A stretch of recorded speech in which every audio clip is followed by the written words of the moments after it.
Alhamdulillah.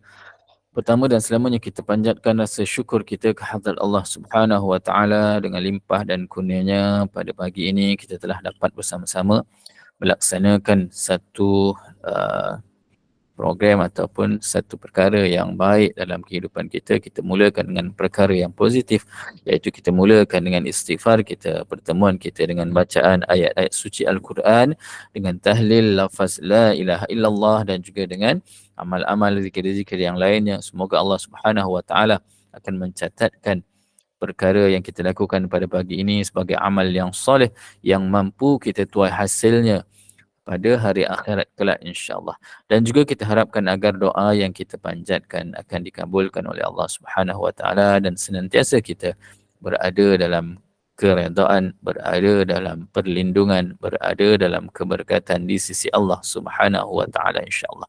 Diharapkan semua sahabat-sahabat senantiasa ceria-ceria selalu. Diharapkan seluruh sahabat-sahabat senantiasa berada dalam keadaan keredaan, keberkatan di sisi Allah Subhanahu Wa Taala. Dan insya-Allah pada pagi ini dengan sedikit masa lagi yang ada, sama-samalah kita mengulang kaji, kita bersama-sama bermuhasabah diri kita dan sama-sama kita ingat kembali tentang amalan-amalan, tentang peringatan-peringatan yang disampaikan kepada kita.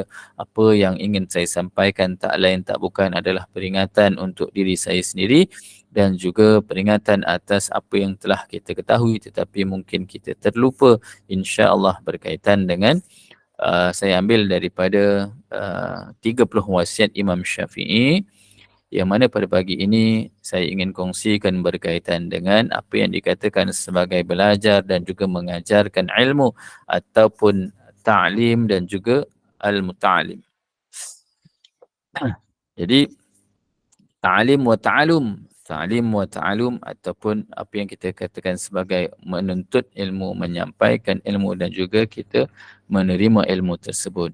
Jadi Imam Syafi'i memberikan peringatan kepada kita, tuntutlah ilmu sebanyak mungkin kerana ia akan menjaga kamu dan membuatkan kamu cemerlang di dunia dan di akhirat. Di samping ia menjadi amalan para nabi, menjadi amalan para rasul dan juga orang-orang yang soleh. Jadi bila mana kita nak mengikuti jejak langkah insan-insan yang soleh, insan-insan yang terbaik, insan-insan yang menjadi ikutan dalam kehidupan kita, maka kita sama-sama menuntut ilmu sebanyak mungkin kerana ilmu ini yang akan membuatkan kita menjadi insan yang cemerlang. Bukan saja cemerlang di dunia, insya-Allah cemerlang kita hingga ke hari akhirat. Kerana inilah amalan yang menjadi suatu amalan yang ditunjukkan oleh para nabi, para rasul dan juga orang-orang yang soleh.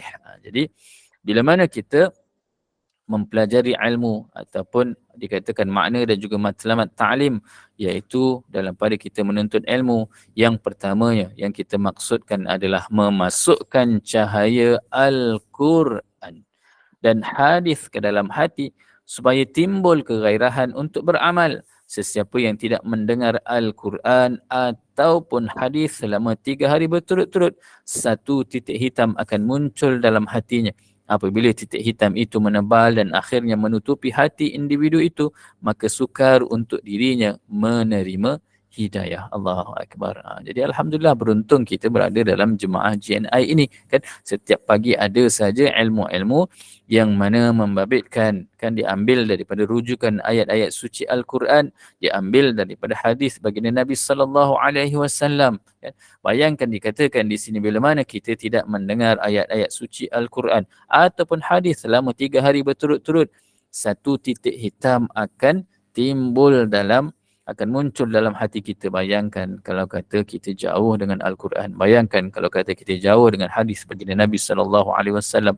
Bayangkan kalau kata kita ini jauh daripada majlis-majlis ilmu sebegini, maka berapa hitam hati kita. Sebab itu kadang-kadang kita lihat ada orang dia rasa setiap hari semakin jauh, dan semakin jauh dengan rumah Allah, semakin jauh dengan amal-amal yang diwajibkan kepada dirinya. Dia rasa tak ada apa pun. Dia rasa macam aku tak semayang pun tak ada masalah. Kan aku tak puasa pun tak ada masalah. Aku tak bayar zakat pun tak ada masalah. Sebab apa? Dikatakan di sini maka akan bila mana titik hitam itu menebal dan akhirnya menutupi hati individu tersebut, yang mana akhirnya dia tidak akan mudah untuk menerima hidayah, ataupun dia akan menjadi sukar untuk dirinya menerima hidayah daripada Allah Subhanahu wa taala. Allahu akbar. Jadi kita ucapkan syabas dan tahniah kepada tim Gema Nur Iman yang bertungkus lumus setiap hari untuk memberikan kita ruang dan juga peluang untuk kita sama-sama mendengar ayat-ayat suci Al-Quran, mendengar hadis-hadis yang disampaikan oleh para guru yang menyampaikan. Beruntungnya kita. Kerana apa? Inilah di antara apa yang dikatakan kita menghidupkan sunnah bagi Nabi sallallahu alaihi wasallam, iaitu amalan-amalan yang dilakukan antaranya di Masjid Nabawi pada zaman baginda Nabi sallallahu alaihi wasallam, yang mana pada waktu itu Masjid Nabawi hidup selama 24 jam sehari. Bayangkan sewaktu mana baginda Nabi sallallahu alaihi wasallam masih lagi bersama-sama dengan para sahabat di Masjidun Nabawi itu 24 jam sehari. Pelbagai program dijalankan, antaranya program dakwah, program ta'lim wa ta'allum, program-program ibadah, zikir, solat, membaca Al-Quran dan sebagainya. Dan sebenarnya program ini juga sampai sekarang masih lagi berterusan dilakukan di Masjidun Nabawi. Bagi mereka yang pernah sampai ke sana dapat lihat bagaimana hidupnya Masjidun Nabawi dengan 4 elemen penting ini. Dan di samping itu juga, bila mana kita menuntut ilmu supaya kita mendengar berulang-ulang kali apa yang disampaikan daripada ayat-ayat suci Al-Quran, apa yang disampaikan daripada hadis baginda Nabi sallallahu alaihi wasallam, agar timbul dalam diri kita rasa yakin terhadap janji-janji Allah Subhanahu wa taala yang disampaikan, dikhabarkan melalui Al-Quran dan juga hadis baginda Nabi sallallahu alaihi wasallam. Ini tujuannya. Ini yang dikatakan sebagai tazkirah untuk diri kita, supaya setiap hari kita dapat diberikan peringatan secara berulang-ulang. Kita tahu dah macam apa yang saya sampaikan ni, semua orang tahu dah, tetapi penting untuk diulang-ulang kerana manusia ini sifatnya nasa mansia, manusia itu pelupa. Kan kita ni kadang-kadang baru je letak tadi handphone kita letak dekat atas peti ais, kita masuk bilik air, keluar daripada bilik air, kita jadi bengong sekejap kan. Mana perginya handphone aku tadi? Terpaksa pula panggil anak kita, cakap dengan suami, cakap dengan isteri, tolong call telefon abang ni, kat mana telefon tu ada. Kita duduk pusing, rupa atas peti ais. Yang lagi malang apa dia? Maklumlah kita ni dah semakin hari semakin berusia.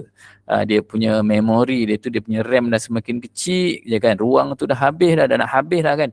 Jadi rupanya dalam poket seluar je. Duk cari. Kan tak jumpa. Kalau kata pen tu terselit dekat telinga. Orang dulu-dulu suka selit pen dekat telinga. Duk cari. Anak kita duk gelak je kan. Apa hal anak aku gelak? Kata mau tak gelak? Kan pen tu dekat telinga, kita duk cari tak jumpa. Dia kata apalah ayah ni, apalah ibu ni kan. Benda kat telinga pun tak perasan. Kan. Jadi macam-macam perkara kan. Macam-macam perkara kita ni semakin hari semakin lupa. Sebab itu pentingnya untuk kita menghidupkan hati-hati kita dengan tazkirah yang disampaikan kepada kita. Jadi ilmu bagaimana yang terbaik untuk diri kita? Ilmu yang sebenar-benarnya adalah ilmu yang dapat mendekatkan kita kepada Allah Subhanahu wa taala. Tak kira sama ada ilmu itu dalam bentuk ilmu akhirat seperti ilmu tauhid, ilmu fiqh, ilmu Al-Quran dan sebagainya, mahupun ilmu dunia.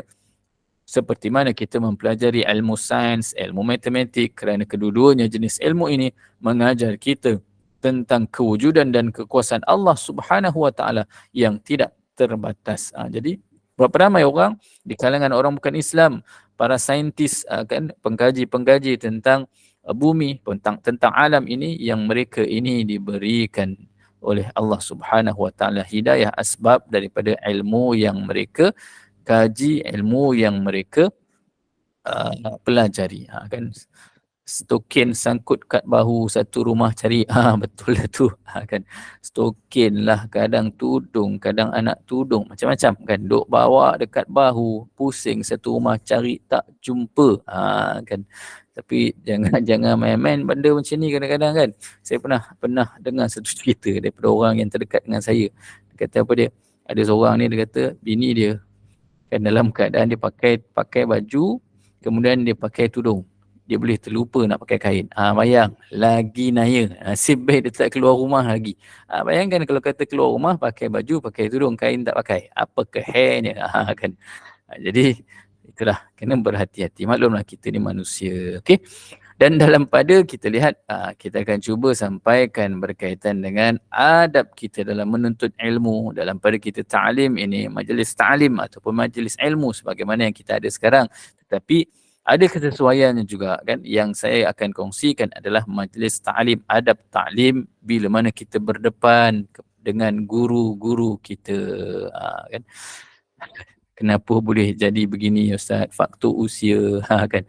Faktor usia dan juga faktor ingatan yang semakin lemah macam saya katakan tadilah kan. Memori kita ni dah guna lama dah, 60 tahun, 50 tahun. Jadi memori tu dah semakin kecil ruang tu. Kalau dalam komputer kita, dalam laptop kita, dalam Android kita, iPhone dan sebagainya. Kalau kata memori tu 256, 500 GB kan, mungkin dah tinggal 10 GB. Jadi begitulah. Apapun yang paling penting kita doa kepada Allah Subhanahu Wa Taala agar diberikan kekuatan kepada kita untuk mengingat. Dan antara amalannya, rajin-rajinlah membaca Al-Quran, insyaAllah. Okay? Jadi kita lihat dalam pada kita duduk dalam majlis ilmu, adab ta'lim. Jadi dia adab dan juga disiplin yang tersendiri. Itu yang pertama apa dia? Ini memang biasa kita buat, saya yakin kan sahabat-sahabat dalam grup JNI ini antara orang yang senantiasa menjaga wuduknya. Batal sahaja wuduk semula, batal sahaja wuduk semula. Ini antara adab.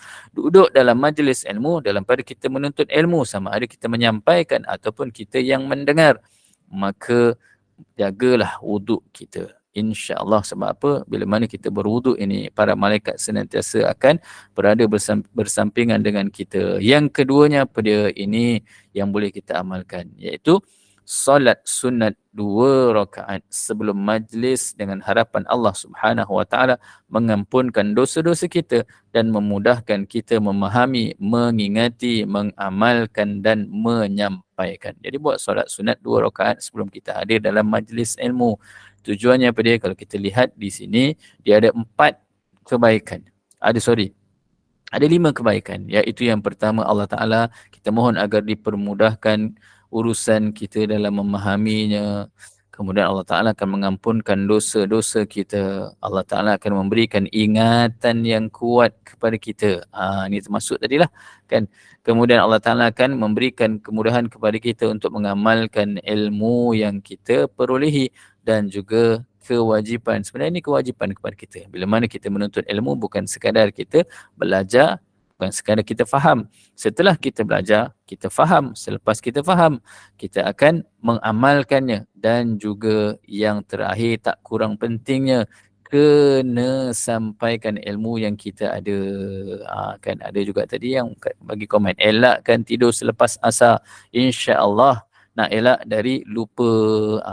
Dia sebenarnya tidur selepas solat subuh dan juga tidur selepas solat asar ni adalah amalan yang tidak baik untuk kita amalkan. Sebab itu terutamanya kan pada waktu kadang-kadang bila orang tidur selepas subuh, dia terjaga, terkejut dia rasa macam dah nak maghrib.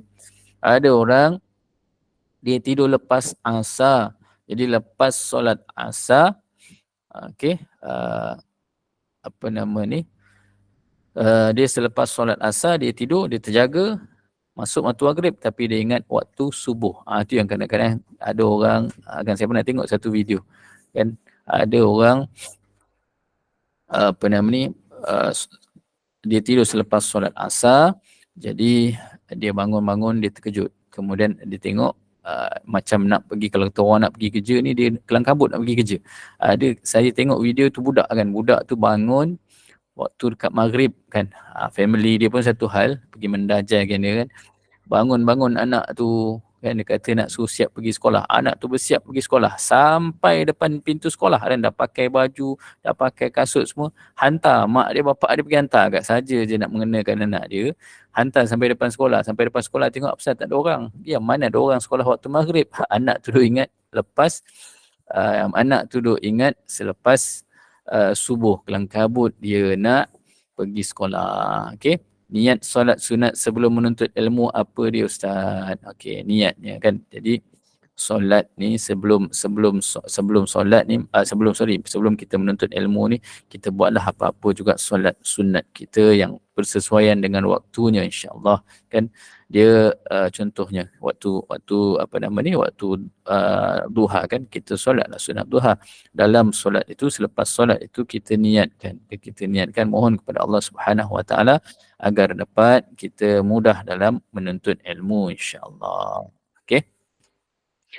Jadi seterusnya sampai ke mana tadi? Okey, sampai kepada solat sunat 2 rakaat sebelum majlis ilmu, dengan harapan Allah Taala mengampunkan dosa-dosa kita dan juga memudahkan kita memahami, mengingat, mengamalkan, menyampaikan. Seterusnya, memakai pakaian yang bersih dan menutup aurat.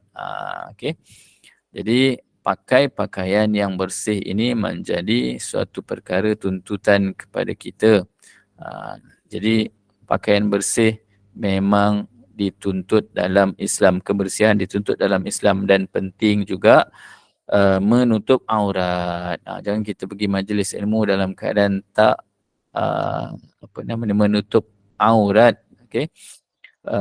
Jadi pakai pakaian yang menutup aurat dan juga pakaian yang bersih. Pakai pakaian yang bersih. Okey. Jadi ini cukup penting.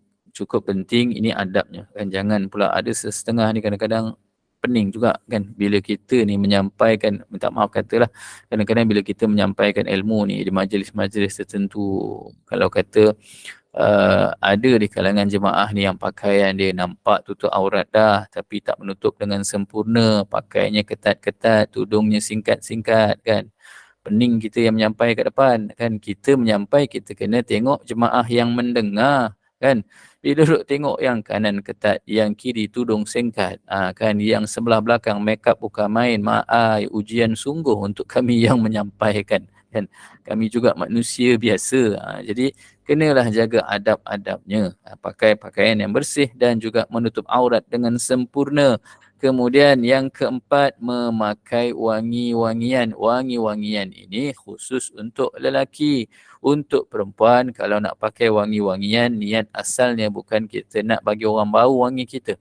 Tetapi untuk wanita, memakai wangi-wangian dibolehkan untuk menghilangkan bau yang kurang enak. Maksudnya contoh, ada orang memang dia jenis bau badan dia kuat.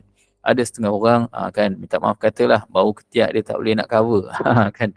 Jadi dia kena cover juga dengan wangi-wangian. Wangi-wangian untuk mengelakkan daripada rasa kurang senang kawan kita sebelah kanan kan, kawan kita sebelah kanan, sebelah kiri. Kena pula ada setengah orang dia ada jenis penyakit dalam mulut dia kan. Jadi bila dia buka mulut je, kawan sebelah hijau, mukanya hijau. Kenapa hijau? Tahan nafas Ustaz kan, nak tegur takut kecil hati.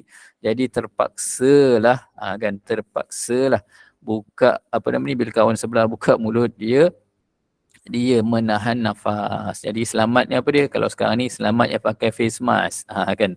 Jadi face mask yang tebal sikit. Ustaz, tak boleh tebal sangat Ustaz, saya tak bernafas, tak cukup oksigen kan. Jadi itulah pakai wangi-wangian yang sekadarnya. Okey, alright. Seterusnya apa dia? Bila mana kita menuntut ilmu, sebaiknya kita pandanglah mulut orang yang memberikan ta'lim, yang menyampaikan kan. Anggap sahaja bila mana orang tersebut okay, sendiri pula yang tak tahan. Ini masalah juga kan. Ini masalah. Kalau tadi mula-mula tak tahan dengan kawan sebelah punya bau mulut, dia pakai face mask tebal-tebal, udah dia juga ada masalah. Dia tahan nafas sebab kawan sebelah bau semacam, rupanya mulut dia pun serupa, ada masalah gigi berlubang kan. Bila dia pakai face mask dengan dia sekali tak tahan, Allah Ustaz, saya sendiri tak tahan pakai face mask. Sabar je lah. Jadi bila ada masalah ni, pergilah rawat kan. Rawat dia sebelum menjadi sesuatu yang lebih memburukkan keadaan. Kawan tak nak dekat dengan kita, ajak makan, ajak pergi minum-minum, dia tak nak.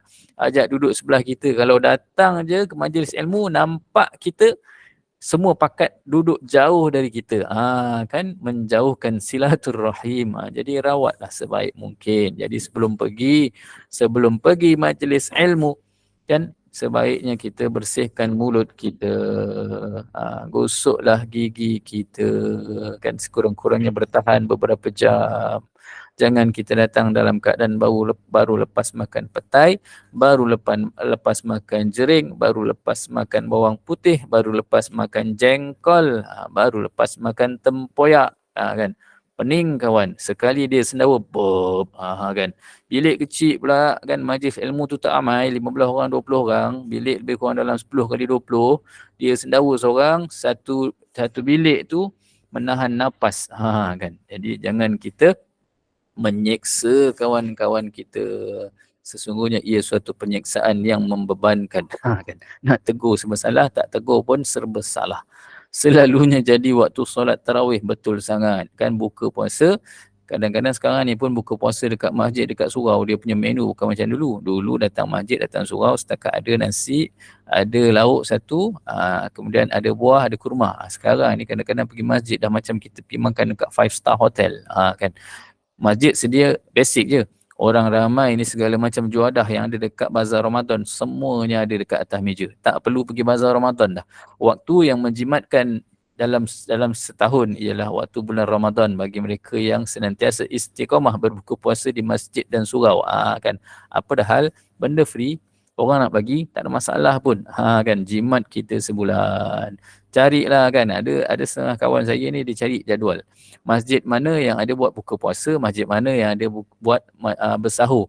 Dia pusing, hari ni masjid A, esok masjid B, lusa 7 hari dia patah balik masjid yang sama. Tak apalah, tak ada masalah sebab rezeki tersebut memang dikhususkan untuk jemaah yang berpuasa. Dan kita juga jangan semata-mata kerja kita nak makan orang lain punya sedekah je, kita pun sedekah juga kan. Asyik engkau ni kan, kawan kita duk tegur, engkau pergi buka puasa sana sini, orang lain je belanja. Yang kau ni bawa Alphard, bawa apa lagi, kan. Segala macam jenis kereta yang mahal-mahal. Kenapa tak engkau yang sedekah? Kata bukan apa, aku nak bagi pahala ke orang lain. Kan ada je jawab dia. Pahala aku banyak lah, biarlah orang lain pula dapat pahala bulan Ramadan. Sabar je lah. Kan. Jadi seterusnya apa dia? Bila mana yang kelima tadi, pandang mulut orang yang memberikan ta'lim, kerana terutamanya bila mana dibacakan hadis-hadis, anggap bahawa hadis-hadis baginda Nabi SAW yang kita dengar adalah sebagai kata-kata baginda Nabi SAW yang datang daripada mulut baginda sendiri. Maksudnya kita lakukan dengan penuh penghayatan. Bila mana orang menyampaikan hadis, melibatkan hadis baginda Nabi SAW, kita anggaplah bahawa yang menyampaikan itu datangnya daripada mulut baginda Nabi SAW sendiri. Okey. Seterusnya, sekiranya kita ada rezeki dalam pada kita nak menyampaikan ilmu, dalam pada kita yang memberikan ta'lim, kita membaca hadis baginda Nabi SAW, juga boleh kita baca setiap hadis tersebut diulang sebanyak 3 kali. Apa tujuannya? Supaya mudah dihayati oleh orang yang mendengar. Kan kita ulang-ulang sebanyak 3 kali. Okey, seterusnya apa dia? Yang ketujuh, dia ada banyak ni, kita tengok sampai mana kita sempat. Dia ada lebih kurang, Imam Syafi'i menggariskan ada 21. Jadi mungkin hari ini kalau kata kita dapat 10 pun Alhamdulillah. Okay. Yang ketujuh, bila mana kita duduk dalam majlis ilmu, dan kita nak menuntut ilmu, kita dengar dengan penuh konsentrasi semasa para sahabat. Kan? Kita lihat semasa para sahabat duduk dalam majlis ta'lim yang dikendalikan oleh baginda Nabi SAW, mereka menumpukan sepenuh perhatian.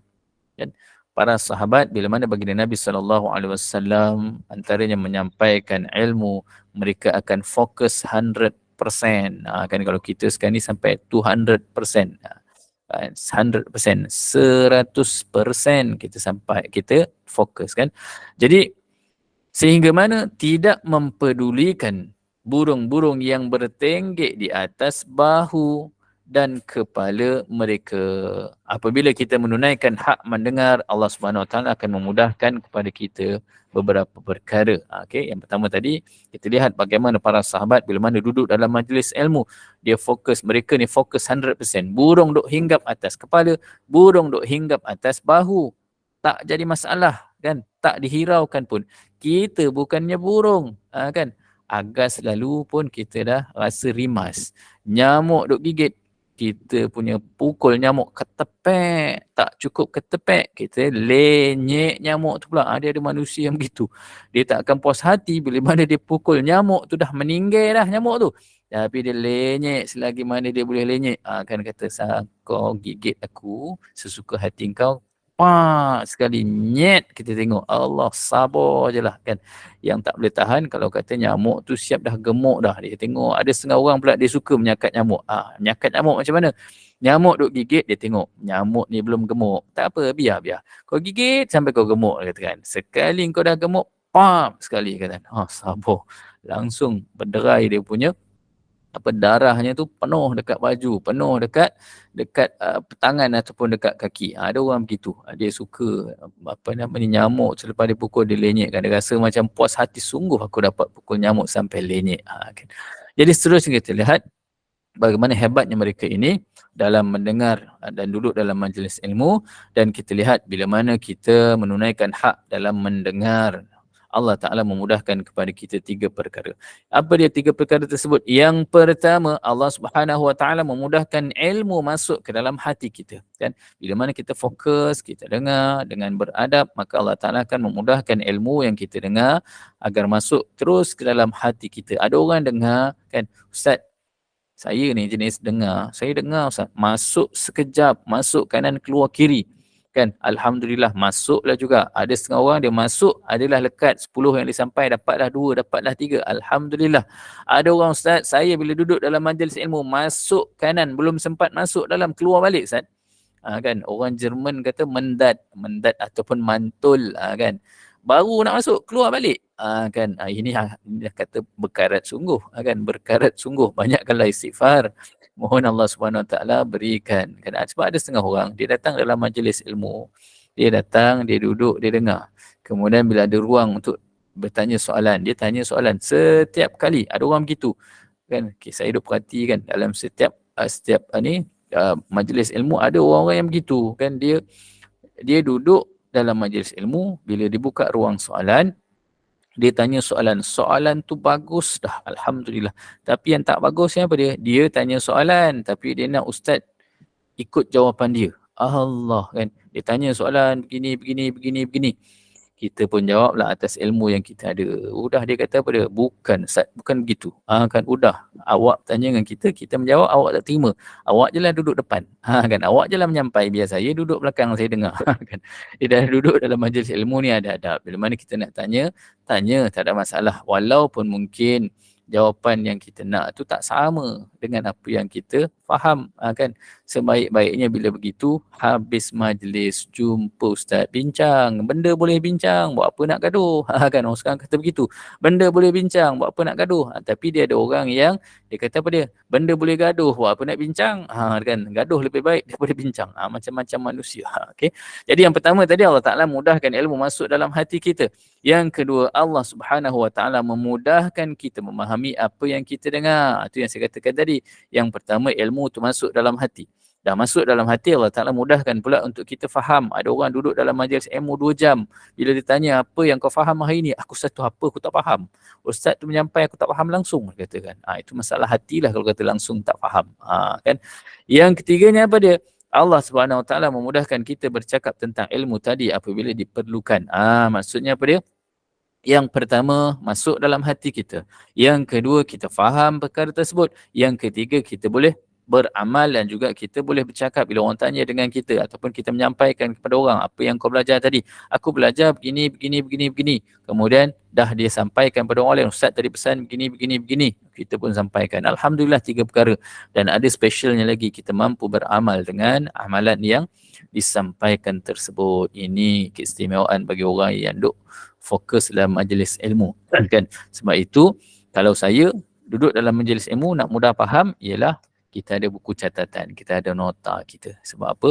Memori kita, kalau setakat kita dengar, masuk je dengar, kan, simpan dalam hati, ingat sekejap. Kan? Jadi bila mana kita dengar, kita tulis. Bila mana kita tulis, kita akan baca. Setelah kita baca, sekurang-kurangnya bila sampai masanya nanti kita boleh rujuk balik dalam tulisan kita. Ataupun ada sesetengah orang dia suka rakam. Sebab apa bila mana nanti ada rakaman lebih mudah tapi kita tengok GNI lagi hebat. Jangan risau kan, GNI ni lagi hebat. Kita tak tulis pun tak ada masalah, kan, kita dengar je pun. Sebab apa, GNI ada link dia buat live, dan live record tu nanti kita boleh tengok bila-bila masa. Ini juga satu jariah yang terbaik. Tapi jangan kita ambil kesempatan mentang-mentang GNI ada buat video yang live, ada rakaman dan sebagainya, kita pun ambil kesempatan. Tak payahlah nak mencatat, tak payah nak duduk dengar fokus-fokus. Bila-bila masa nanti boleh ulang. Dia punya perkataan bila-bila masa tu memang dia akan tak ada masa. Kan, itu biasa. Nantilah kan, nanti boleh ulang balik, nanti boleh dengar balik, tapi jarang-jarang, kata P. Ramlee, kadang-kadang dalam banyak-banyak kelas yang mana kita ulang dengar. Kan, macam saya sendiri minta maaf cakap lah, saya sendiri pun tak sempat nak tengok kan. Bila masa nak tengok, walaupun link tu ada, walaupun kita boleh tengok dekat YouTube dan sebagainya, tapi masa tu yang kadang-kadang membataskan kita. Kena pula ada faktor usia, kadang-kadang balik ni teringin. Balik nanti malam sebelum tidur, nak dengarlah balik rakaman ceramah Ustaz sekian-sekian ni, baru 2-3 minit kita dengar kan. Udahnya penceramah tu dengar kita berdengkur. Kan, faktor usia. Jangan salahkan usia sangat, salah diri sendiri sebenarnya. Okay. Dan yang ke-8, rasa sempat sampai ke-8 je kot. Okay. Anggaplah bahawa hadis ataupun Al-Quran yang kita dengar itu seolah-olah ia adalah kali pertama kita mendengarnya. Ini juga adab. Kadang-kadang kita tengok orang-orang yang berilmu, orang-orang para asatizah yang hebat-hebat, para alim ulama, kita lihat bagaimana mereka ini, adab mereka. Walaupun mereka ini penceramah yang hebat, walaupun mereka ini jawatannya besar, mufti dan sebagainya, ulama yang dikenali, kan? Tetapi bila mana datang orang lain menyampaikan ilmu, dia akan duduk fokus walaupun dia dah tahu dah. Sebab itu dikatakan kita hendaklah menganggap bahawa hadis ataupun Al-Quran ataupun ilmu yang disampaikan itu, walaupun kita dah tahu, jangan kita rasa sombong, alah ini je yang disampaikan, kan? Sebaiknya kita duduk dengar dan kita anggap inilah kali pertama kita mendengarnya, khususnya berkaitan dengan hadis ataupun Al-Quran yang disampaikan kepada kita. Okey? Boleh tak saya nak habiskan untuk yang ke-10? Senang saya nak ingat sampai dah ke berapa. Okey, saya cepatkan, ada masa 2-3 minit. Yang ke-9, duduk dalam keadaan rapat-rapat supaya syaitan tidak mencelah di antara kita dan juga jemaah lain. Ini juga supaya Allah Subhanahu Wa Taala menyatukan hati dan mewujudkan sifat kasih sayang sesama kita. Semasa para sahabat duduk dalam majlis ta'lim yang dikendalikan oleh Nabi SAW, mereka duduk dalam keadaan rapat di antara satu sama lain sehingga daun yang gugur dari pokok tidak jatuh ke tanah. Sebaliknya ia jatuh ke riba dan bahu mereka. Nak bagi tahunya duduk dalam majlis ilmu, duduk rapat-rapat. Kan kita ni kalau boleh nak jauh-jauh, tak selesa Ustaz, duduk rapat-rapat, nak lunjur kaki tak boleh, nak tukar duduk simpuh tak boleh, akan tak selesa. Lihat para sahabat duduk dalam keadaan, dia duduk dalam keadaan kalau boleh bahu bertemu bahu, lutut bertemu lutut. Maksudnya nak bagi tahu rapat sungguh, daun gugur pun tak sampai ke tanah. Kan? Jadi disebabkan itu mereka ini salah satunya pada ini juga merapatkan ukhuwah, merapatkan kasih sayang, menyatukan hati sesama mereka. Jadi ini kelebihannya. Yang ke-10, sebaik-baiknya duduk yang terbaik dalam posisi tahiyat awal. Tapi macam saya ni, orang go out ni tak boleh duduk tahiyat awal dah. Kan, duduk tahiyat awal tu boleh duduk sekejap, duduk lama. Kejap lagi nak bangun tak boleh. Kan. Jadi yang pertamanya, bila mana duduk dalam majlis ilmu, duduk dalam posisi tahiyat awal. Kalau mampu. Kalau tak mampu, kalau mampu, lebih baik lutut kita bertemu dengan lutut orang yang menyampaikan, sebaiknya begitu. Tapi kalau duduk dalam kat masjid dengan surau, jangan begitu. Kan kita pula duduk berdepan dengan guru. Kan. Macam mana cara yang tu? Ustaz yang kata, kan, itu kalau mampu. Itu yang dikatakan bila mana kita bertalaki dengan guru, sebaiknya sepaling rapat kita boleh rapat dengan guru tu, nak bagi tahu begitu. Jadi kalau dalam keadaan ramai-ramai semua orang, ada 500 orang, 500 semua nak duduk berlutut dengan guru, mana maunya, kan? Jadi jikalau mampu lutut kita bertemu dengan lutut si pembaca ataupun penyampai ilmu tadi, jikalau penat duduk dalam keadaan tahiyat awal, maka berubah posisi tahiyat akhir. Jikalau tidak mampu duduk secara bersila. Cara duduk begini yang ditunjukkan oleh Jibril alaihissalam semasa ia datang kepada baginda Nabi SAW dan mengajukan beberapa soalan kepada baginda dengan disaksikan oleh para sahabat. Jadi Jadi duduk dalam keadaan rapat, nak bagi tahu ni kita dengan guru ni kalau boleh jangan ada gap supaya ilmu tu lebih mudah kita perolehi. Jadi saya rasa cukup setakat itu saja antara apa nama ni adab-adab yang boleh kita amalkan dalam menuntut ilmu, kerana sesungguhnya ilmu itu menjadi penyuluh dan juga panduan kepada dalam kehidupan kita. Jadi bacalah, tuntutlah ilmu, bacalah Al-Quran. Menuntut ilmu itu suatu kewajipan untuk kita, kan. Raihan kata apa dia yang terakhirnya? Bacalah dengan nama Tuhanmu, itulah permulaan ilmu, sebagai yang telah diwahyukan. Menuntut ilmu satu kewajipan. Jadi insya-Allah menuntut ilmu itu fardu, talabul ilm faridatun ala kulli muslim. Jadi kita ambil perkara yang fardu untuk kita jadikan sebagai suatu amalan dalam diri kita secara istiqamah, insya-Allah. Wallahu a'lam bissawab. Mohon maaf atas segala kelemahan kekurangan sepanjang penyampaian, dan mungkin kalau saya mengambil masa yang agak lebih pada hari ini, insya-Allah semoga Allah Subhanahu wa taala permudahkan segala urusan kita di dunia hingga ke hari akhirat, insya-Allah. Lakukan amal-amal kebajikan, kita ikhlas kerana Allah dan juga secara istiqamah. Wallahu a'lam bissawab. Sekian, Assalamualaikum warahmatullahi wabarakatuh. Saya serahkan kembali kepada Puan Admin kita. Waalaikumsalam warahmatullahi wabarakatuh. Alhamdulillah. Jazakallah khairan kasiran kepada yang berbahagia Al-Fadil Ustaz Mahmud bin Mastam yang telah pun selesai bersama kita di kuliah subuh pada pagi ini, memimpin kita dengan bacaan Yasin, doa, selawat dan tazkirah. Mudah-mudahan kepada yang diuji dengan pelbagai penyakit, sama ada diri kita, keluarga kita, saudara mara kita, mudah-mudahan Allah berikan syifa yang sempurna, dimudahkan segala urusan, insya-Allah. Syukran jazilan juga atas perkongsian ilmu pada pagi ini, iaitu tentang adab-adab dalam menuntut ilmu. Mudah-mudahan Allah hidupkan hati-hati kita dengan mendengar tazkirah, berzikir, membaca Al-Quran dan hadis. Jadi untuk terus kita dekatkan hati kita kepada Allah Subhanahu wa taala. Mudah-mudahan yang apa disampaikan memberi manfaat, barakah, jadikan sebagai peringatan, panduan kepada kita semua, insya-Allah.